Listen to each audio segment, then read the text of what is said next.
Hello, and welcome back to Baby Elias's stories. We now return to the Meiji Guillotine Murders by Fūtarō Yamada, translated by Bryan Karetnyk. The Hanged Man at the Eitai Bridge, Chapter 5. It was about a week later, one evening towards the end of the third lunar month, when Kishida and Kodama got together for a drink in Yanagibashi. By today's calendar, this would have been sometime in late April. It was a dismal, gloomy day. However, and rather than spring showers, there was a torrential deluge, more like a monsoon. Despite this, Kawaji and Sergeant Imokawa were pacing about in the rain, the rest in capes and hats, not far from Kodama's residence by the Hibiya Gate. Nothing out of the ordinary had happened the day that Kodama made the journey back from Yokohama. But since Hikita's whereabouts were still unknown, they were keeping a close eye out. Kawaji had shared various pieces of information with Kazuki, but their exchange was a most odd affair. Of all his colleagues, Kawaji was of course closest to Kazuki, but there were certain things that Kawaji did not tell even him. He wasn't sure whether Kazuki was mindful of their rivalry, but he could sense that there were things being hidden from him. And there were times when he even laughed at the thought that each was trying to outfox the other. What Kawaji concealed depended on the complex considerations that he himself intuited only vaguely.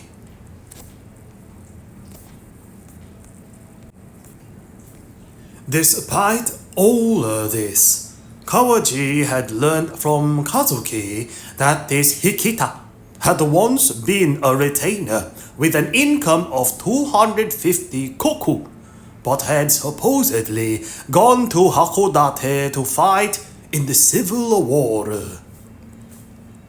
After his surrender, he was imprisoned in Edo, and upon his release, he had found his house confiscated and the whereabouts of his family unknown.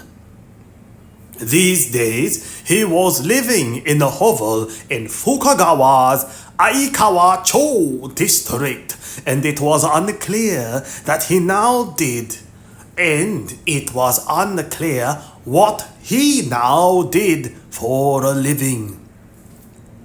He had at one time apparently had a fiancée, but she had been ensnared somehow in Lord Iwakura's search.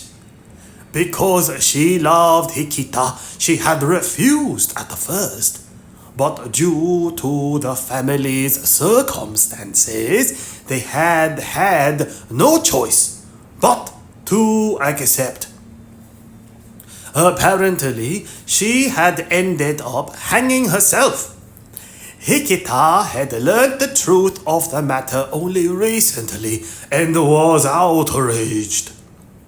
This was more or less what Kazuki had managed to glean from the old woman who owned the glue shop next door to Hikita and who looked out for him.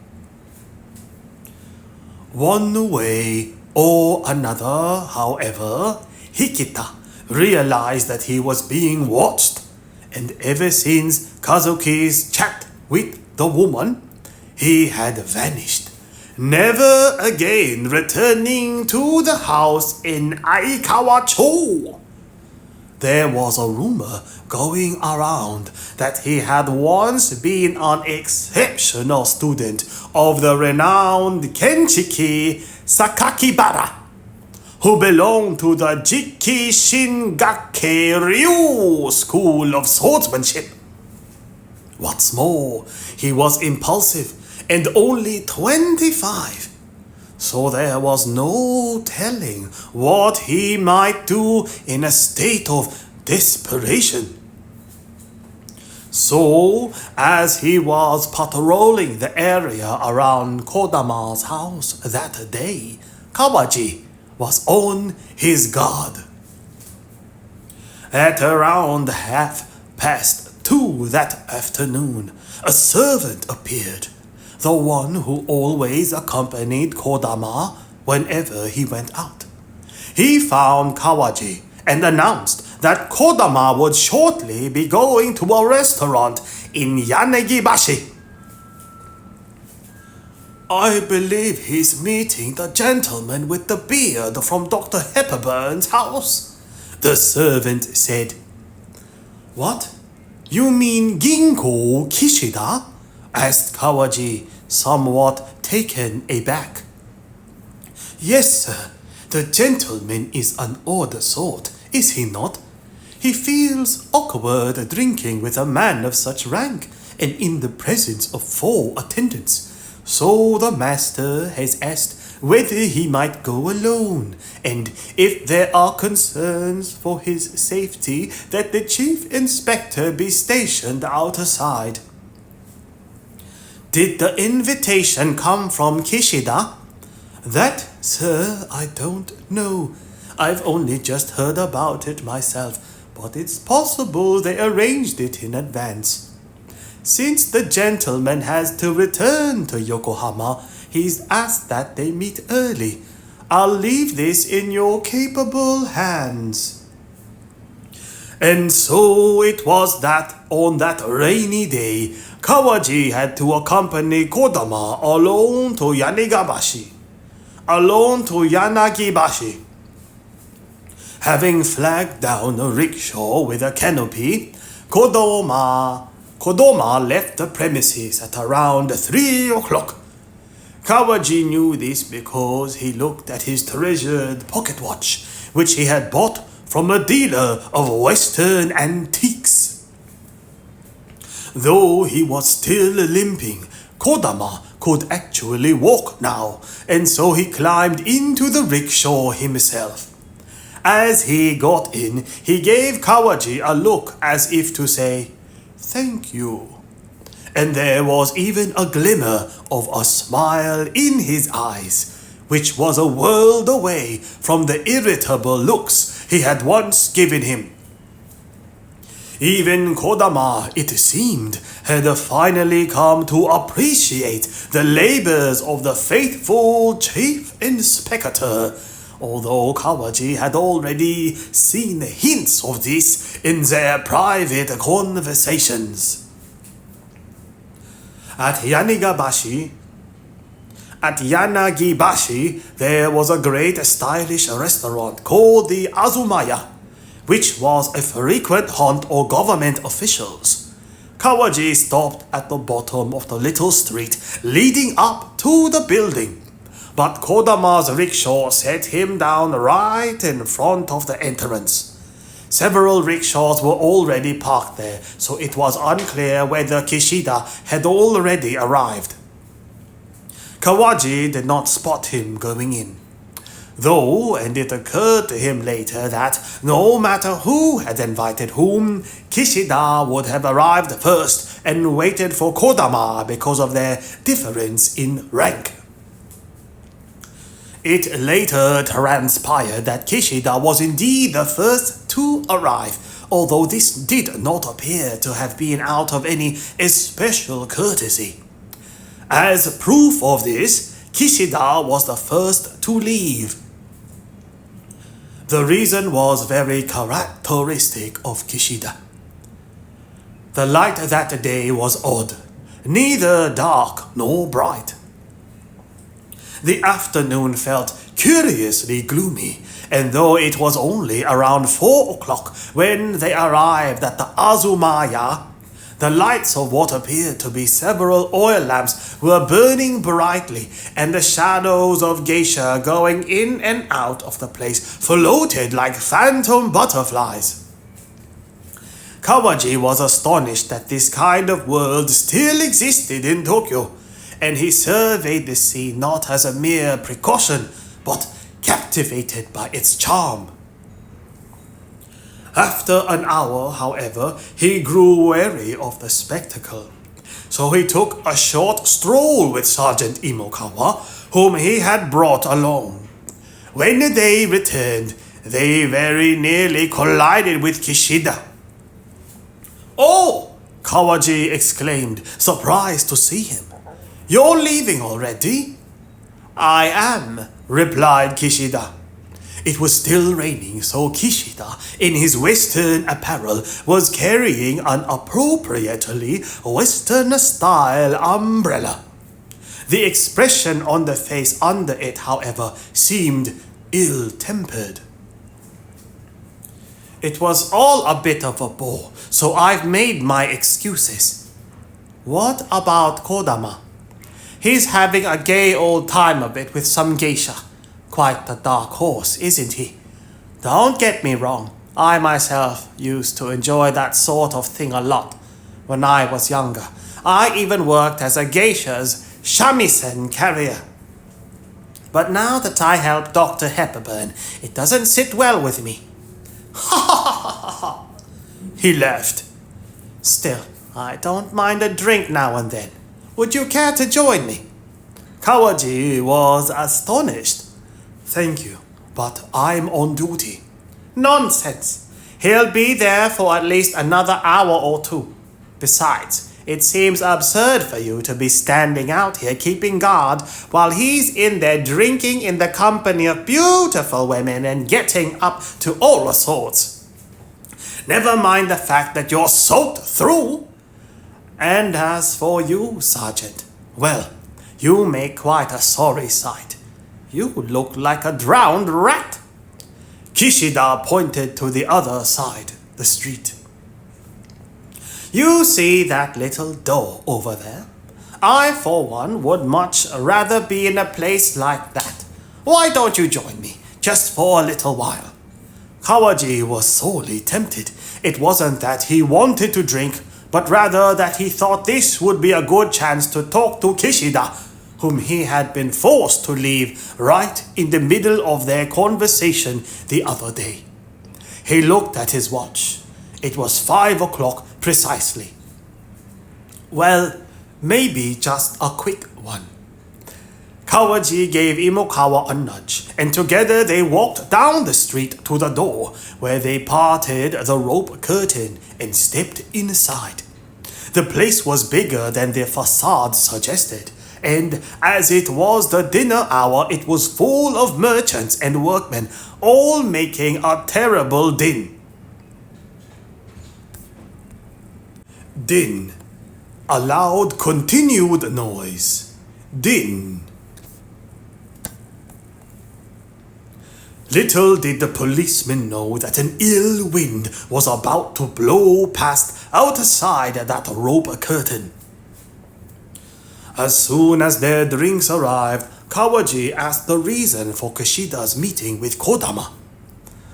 "I only came because he was so insistent about it.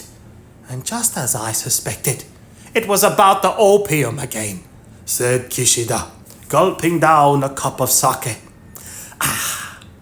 When I told him I didn't want to talk about it, he soured, grew indignant. And that was that. So I left immediately. I've no idea why he was after it, but the fact that he was so insistent makes me think that it can't have been anything good. As he claimed that their conversation had ended there was nothing more that Kawaji could ask. There was nothing more that Kawaji could ask. The look on Kishida's face made clear that he no longer wished to discuss the matter, so the topic was changed. As Kishida carried on talking, he imbibed an awful lot of sake. This was not just because he wanted to blow off some steam. He was, by his own admission, a heavy drinker. It was hard to believe that this was the same meek-faced man in white whom they had met at the Hepburn residence. His talk grew increasingly incoherent, but it was for the most part a history of how he had grown up as an orphan in Mimasaka province, studied and become tutor to the lord of a certain domain, only then to make his way to Edo and fall upon harder times, working in all manner of jobs, from an attendant in a bathhouse to a pimp in the pleasure quarters, from a geisha's shamisen carrier to a dishwasher in a back alley snack bar. Back then, of course, he hadn't the least inkling of the dramatic life events that his later years would bring. The story was certainly an interesting one, but it was not the time for long and rambling tales. From time to time, Kawaji would try to interrupt him by asking questions about whether Teranishi's whitlow had to be operated on in the end, about the steamboat, and whether Kishida thought that Japan would ever control the maritime transport in Tokyo, Yokohama, and their surrounding areas, and finally about a man called Naochika Asakura, who had been reduced to poverty and whom they were looking for. "Well, it's getting on," said Kawaji. "Shouldn't you be getting back to Yokohama?" Kishida seemed unconcerned. "I intend to open a shop here in Tokyo one of these days, so I rent a house in the Tsukiji foreign settlement. It's lying empty at the moment, so I can stay there tonight." Just then, Imokawa suddenly turned towards the entrance. What he saw made him drop the slice of devil's tongue that was hanging from his mouth. Chapter 6. Kawaji looked up and was similarly startled to see Sergeant Yoko Makura at the door, parting the ropes and entering the establishment. Spotting them there, Yoko Makura quickly put his finger to his lips. It seemed unlikely that he had just happened to be passing and dropped in on the off chance. Had something happened? As Kawaji tried to control the pounding in his chest, he knew he couldn't leave Kishida. Eventually, Yoko Makura found a seat on a bench and beckoned Imokawa over. The Razotsu bowed and went over to him, but returned 3 minutes later, his face looking extraordinarily pale. "Sir, it looks as though Hikita is here." "What? Where is he?" "In the corner, over there." Kawaji turned his head, and sure enough, sitting there in the corner, gulping down sake, was a young man who, with his impressive mustache and shaved head, looked every bit the masterless samurai. Not so much a dauntless figure as a man with nothing left to lose. So that's Hikita. I wonder how long he's been there. I believe he came in just a few minutes ago. Yoko Makura says he spotted him by chance near the Ryogoku Bridge.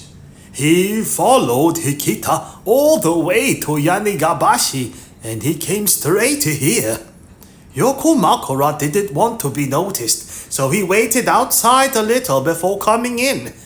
The guy doesn't seem to have noticed that he was followed, but Hikita seems unsure what to do next.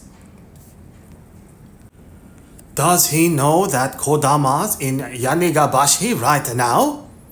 I'm not sure. The sound barely escaped Imokawa's mouth. Having finished off a little flask of sake, Hikita left some change on the table and looked as though he was about to leave. Kawaji felt a sense of panic rising. "What's the matter?" asked the inebriated Kishida, finally realizing that something was amiss.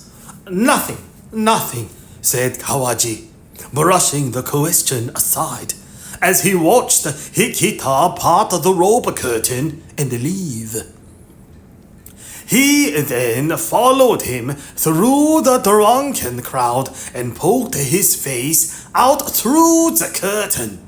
The young Hikita was staggering off. He was headed not for the street on which the Azumaya could be found, however, but rather in the opposite direction towards the Ryogoku Bridge. "Follow him!" Kawaji ordered the two Razotsu who had come up running. Kawaji ordered the two Razotsu who had come running up behind him. "And if he looks as though he's turning back, one of you run back and tell me." Kawaji returned to his table, from where, squinting through a mist of inebriation, Kishida had been watching these developments. But whether from a lack of interest or the inability to see, he merely picked up the conversation from where they had left off. "Now, my dear Kawaji, even if you made me run all the way, it would take me 5 hours to get from here to Yokohama. If there were a train, it would take only half an hour. But I hear the Imperial Prosecuting Office is against the idea. I mean, really? What a shower of old contrarians!" Kishida was beginning to bluster now. Bluster. To talk or act with noisy, swaggering threats. Bluster. Kishida was beginning to bluster now. Although no report had arrived from the two Razotsu, Kawaji was growing increasingly concerned, and the thought of Kodama over in the Azumaya weighed on his mind. After around 30 minutes, he finally couldn't take it any longer. "If you'll excuse me for a moment, Kishida-san," he said, getting to his feet and heading across the way. Arriving at the Azumaya, he heard something that startled him. Kokuten Kodama was not there. Worse still, he was told that Kodama had announced his intention to return home not 10 minutes after Kishida's departure, and had left the restaurant. Back then, there was no such thing as a private rickshaw, so the one in which Kodama had arrived would have been long gone. Consequently, the restaurant had called a palanquin for him. This must have been only a short while after Kawaji and Kishida entered the establishment down the road. Kawaji was baffled. When he asked at the Azumaya where they thought he had gone, they gave him a quizzical look and said that, naturally, he must have gone home. Wherever he had headed, the two Razotsu following Hikita had ended up who knew where and had not yet returned. And since Kawaji had ordered them to report to him there, he couldn't move. As a precaution, he asked one of the boys at the Azumaya to go to the house by the Hibiya gate and ascertain whether Kodama had in fact returned home. Meanwhile, he positioned himself at the street corner where he could both see the Azumaya and the bar and lament his blunder. As he stood there, he saw Kishida finally leave the place, stagger off with his western umbrella, and clamber into a passing rickshaw. But he had little desire to run over and call her out to him. The sun had long set on that spring day, but the rain was still coming down in sheets. By the time Imokawa came running back, almost an hour had passed since he and Yokomakura set out in pursuit of Hikita. But still, he arrived back sooner than the boy from the Azumaya did. "Sir!" shouted Imokawa, his face grim. "Kodama has been found, hanged!" "What? Where?" "From the railing of the Eitai bridge." Chapter 7. In the early years of Meiji, there were only 5 bridges spanning the great Sumida River.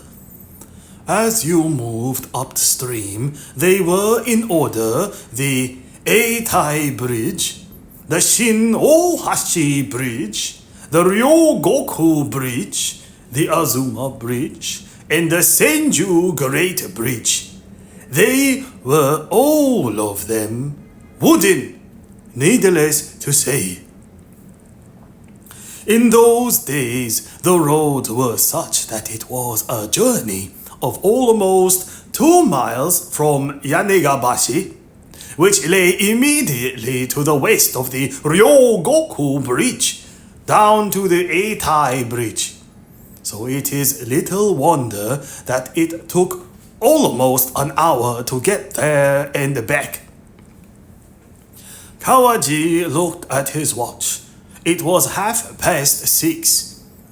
By the time he and Sergeant Imokawa reached the Eitai Bridge, having run there as fast as their legs would carry them, it had already gone 10 to 7. According to the report, Kodama, who had been escorted by Kawaji to the restaurant at Yanegabashi only 3.5 hours previously, had been found with a noose around his neck, hanging from the railing, right in the middle of the Eitai Bridge. The night rain was still torrential. Though it had been a gloomy day and the night had now fallen, there was, perhaps because of the broader surface of the river, an uncanny brightness all around. To Kawaji, the entire scene seemed otherworldly. On the bridge, standing in a daze beside Sergeant Yokomakura, was Gitetsu Hikita. He was not tied up, nor did he seem to be trying to escape. "Are you from the Imperial Prosecuting Office?" he exclaimed when he saw Kawaji.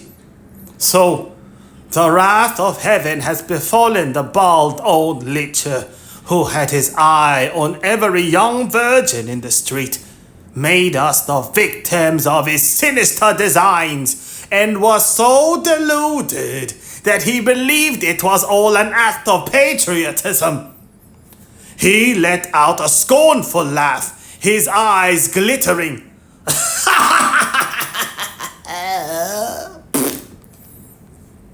"It wasn't I who carried out the will of heaven, though. If I'd done it, I'd have used a sword." He provocatively slapped the hilt of his sword. And it was only then that Yokomakura rushed to grab his arm. It would have been understandable if Yokomakuro had refrained from restraining Hikita before then, because he was waiting for support. But the real reason was as follows. For one thing, it was Hikita himself who had discovered the incident. After leaving the establishment in Yanigabashi, he said he had strolled aimlessly along the bank of the Sumida River. At some point, he couldn't say when. He had acquired a broken umbrella, and he was a little unsteady on his legs because apparently he had gone somewhere for a drink earlier. He passed the waterfront at Hamacho, where the Shin-Ohashi Bridge stands, and arrived at the Eitai Bridge. Crossing it into Fukagawa would have immediately taken him back home to the Aikawacho neighborhood. He had in fact been hiding out in Shinagawa, but that day he had finally decided, or so he said, to go home and show his face. When he reached the middle of the bridge, however, he received a shock. As he was walking along the railing on the southern side, he suddenly tripped over something. It was a broken bamboo hoop. He looked down and saw another one, securely fixed at the bottom of one of the posts of the railing. He also saw that there was a rope twisted around it. He didn't think much of it, but as he walked on, he happened to peer down towards the river. That was when he saw the man's head hanging in mid-air. It was odd to have been able to see this on such a rainy night, but there was a ghostly light in the air, and even Kawaji, when he arrived later, had been able to make out that face, albeit through a haze. Perhaps it was because the head of the hanged man was bent backwards slightly, as though looking up. The average person, however, would have found it impossible to tell exactly what the face looked like. Hikita told them that when he saw the face, he had gasped and cried out the name of his reviled nemesis, whom he had even seen in his dreams. It was then that Yokomakuro and Imokawa had finally caught up with him. The former had been carrying a lantern, while it was the latter who recognized Kodama. "You were following me, weren't you?" Hikita laughed, seeing Sergeant Yokomakura and seeming to realize this for the first time.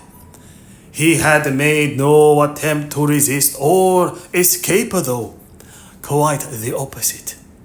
"Well, if you've been following me, chaps, then you'll know that it wasn't me who did this. I, for one, should very much like to know how he came to meet his end like this. Go and call your superiors." He had said all of this of his own volition, and waited there patiently with Yokomakura until Kawaji arrived. 2 hours later, having received urgent news, Chief Inspector Kazuki arrived by rickshaw, bringing with him Onimaru and Saruki. Only then was the body hoisted up and identified conclusively as Gokuten Kodama. Splitting up, Imokawa and Saruki were dispatched to Kodama's house and the Imperial Prosecuting Office respectively, while Hikita was tied up and taken away by Onimaru, and Yokomakura was ordered to stand guard with his lantern. Meanwhile, Kawaji and Kazuki looked down at the pitiful sight lying at their feet. A corpse that belonged to a man who was once reputed to be Lord Iwakura's brain. "I just don't get it," grumbled Kawaji. "Where did he go after leaving the Azumaya And why? And to strangle a man like that so easily. I can only think it was the work of a demon. And why hang him here? What does it mean? It's a total mystery. But my dear Kawaji, surely he wasn't strangled. He looks as though he hanged himself. What do you mean? I just noticed it myself. Look here. The rope marks on the neck aren't the horizontal ones you get when strangling a person. These ones run diagonally from the throat up to the ears and behind them. Don't you think this is proof that he hanged himself? You're saying then that this man put the rope around his own neck and jumped right off the bridge? For several seconds, Kawaji was at a loss for words. But what about the rope? He finally said. The rope wasn't tied to the railing. It was fixed to something resembling a hoop from a small bucket that had been cut in half and fixed to the railing, while the other end was dangling down long enough, by the looks of it, to reach the river. I don't know why, but I can't help feeling that there's another hand involved. I agree, of course, that this fellow wasn't the type to hang himself, and yet the only possible suspects I can think of, Kazuki, are Gitetsu Hikita and Nijuro Teranishi. They say that Hikata's fiancée hanged herself. Kawaji let out a plaintive sigh. Be that as it may, this tragedy is my fault. I was supposed to be guarding Kodama. 3 days later, they caught up at the Imperial Prosecuting Office. What have you found, Kawaji? Nothing. That is to say, I found the things, but I don't know what they mean. Namely? Well, first there's Kodama's movements that night. When I checked with the palanquin bearers at the Azumaya,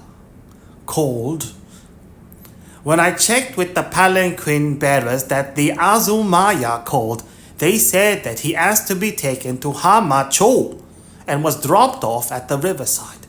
The bearers thought they were going there because of the Hanamachi red light district. I would be inclined to agree, but then, why, after having been dropped off in Hamacho, did Kodama make his way all the way down to the Eitai bridge, when the distance there is even greater than what he'd already covered coming from Yanagibashi? Did he take another kind of transport, or did he limp there on foot? There are no witnesses, and I can't work out why he did it. There was a brief silence between the men. Then there's Gitetsu Hikita. The man seems to think that because he was followed, the testimony of the Razotsu proves that he isn't the killer. He even made light of it, but really, he's on shaky ground. Of course, the Razotsu followed him after he left Yanagibashi. But where's the evidence that he hadn't already committed the murder by the time he turned up at the bar? Only, I've ended up being Hikita's alibi for this. The timings are approximate, but Kishida left the Azumaya at around 5 o'clock. Then, 10 minutes later, so did Kodama, supposedly. But it had been almost an hour since Hikita left the bar when Imokawa came running back to report the murder at 6:30, and Hikita must have already been drinking in the bar at 5:30. At that time, Kodama would have still been in the palanquin on his way to Hamacho, no matter how you look at it. There's no way that he could have gone with Kodama to the Eitai bridge, then made it all the way back to Yanagibashi. It's almost 2 miles. Another brief silence ensued. Then there's Nijuro Teranishi. On the night in question, he was in Yokohama, or so he says. 2 days before, he underwent surgery for his whitlow, performed by Dr. Hepburn. He says he felt much better almost right away. So the very next day, the day of the hanging, he came to Tokyo to run an errand he had been putting off for some time.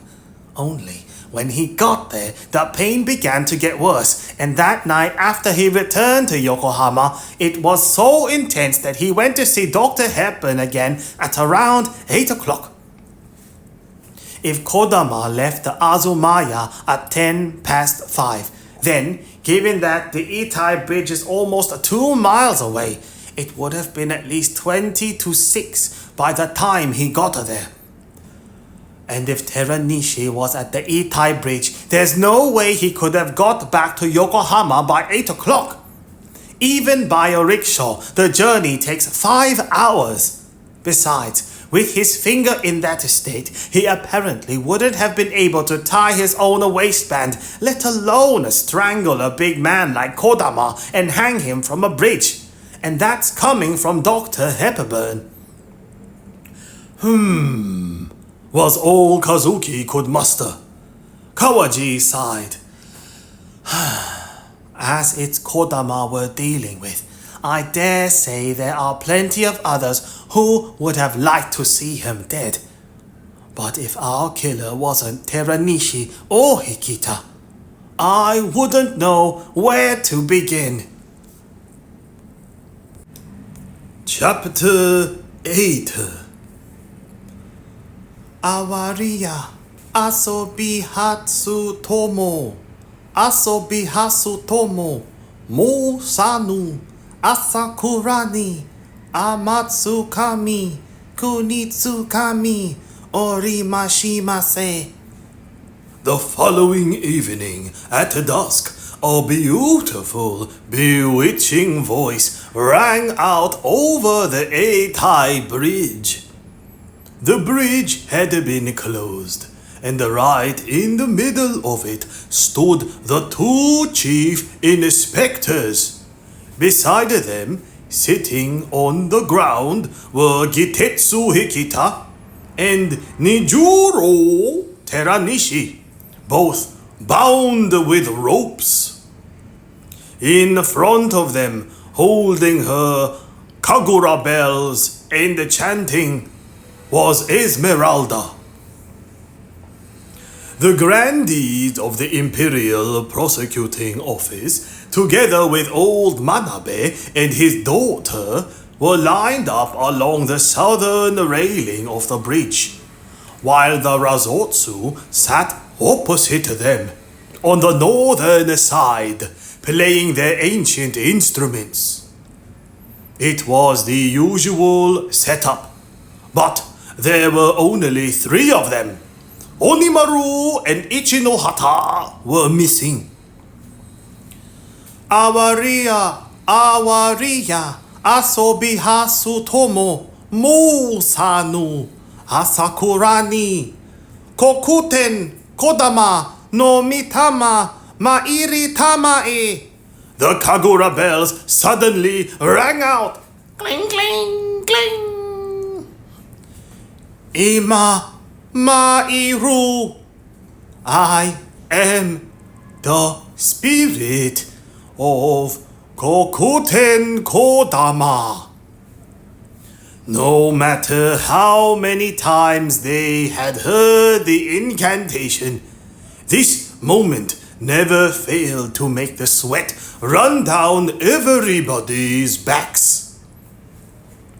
For the first time since arriving in the land of the dead, I can see the land of the living without a hindrance. That night, I went from Yanagibashi to Hamacho. This was because Ginko Kishida, during our conversation at the Azumaya, mentioned that his steamboat was docked in Hamacho. Kishida said that he had recently been having his men investigate places along the Sumida River where steamboats could moor. At the restaurant, Kishida's mood soured all of a sudden. He left the table, and I thought he must have gone to meet the boat, so I decided to follow him there. When I got to Hamacho, I saw, in the dim evening light, a small steamboat floating like a ghost ship through the rain.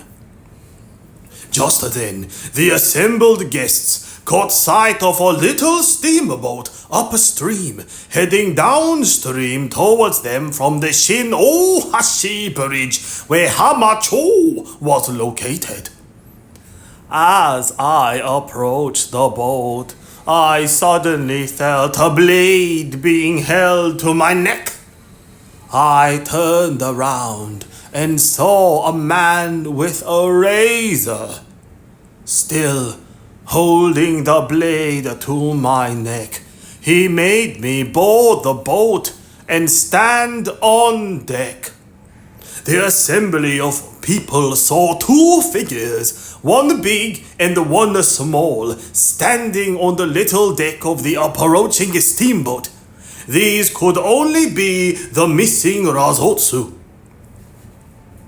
The man had been at Dr. Hepburn's house that day and had overheard Kishida agreeing to meet me in Tokyo.